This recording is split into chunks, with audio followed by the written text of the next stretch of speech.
Story time di quando una prof non si è accorta che un mio compagno di classe era tornato dal bagno mentre faccio lo zaino. Era una mattina che eravamo andati a scuola e mancava una prof e allora è arrivata questa supplente che era anche un po' anzianotta. Comunque, come tutti i supplenti, ci dice che o facevamo qualcosa o ci dava a lei qualcosa da fare. Ovviamente abbiamo tutti scelto di fare noi qualcosa. Quindi ci mettiamo a fare le nostre cose, per lo più parlare, però vabbè. E a un certo punto il mio compagno di classe chiede alla prof di andare in bagno. La prof gli dice di sì e lui va in bagno. Resta in bagno per 10 minuti e poi torna, ma proprio velocissimo. Dopo quei 10 minuti è tornato in classe praticamente correndo e la prof in tutto ciò era girata.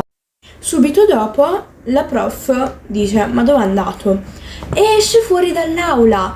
Il mio compagno però era già tornato dal bagno, però la prof non se n'era accorta, quindi esce fuori dall'aula e va a vedere dov'era.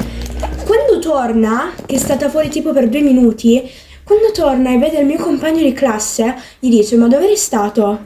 Tutta la classe gli dice che era tornato in bagno prima che lei se ne andasse. E non ci ha nemmeno creduto.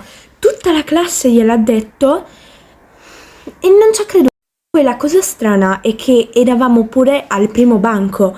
Primo banco non centrale, però comunque era il primo banco.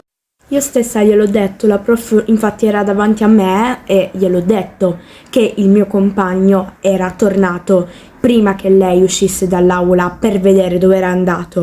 Mi ha guardato con una faccia come per dire: non mi prendere in giro.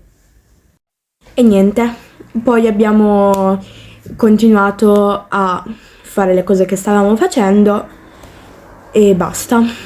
Ringrazio loro per aver commentato e niente. Ciao ciao!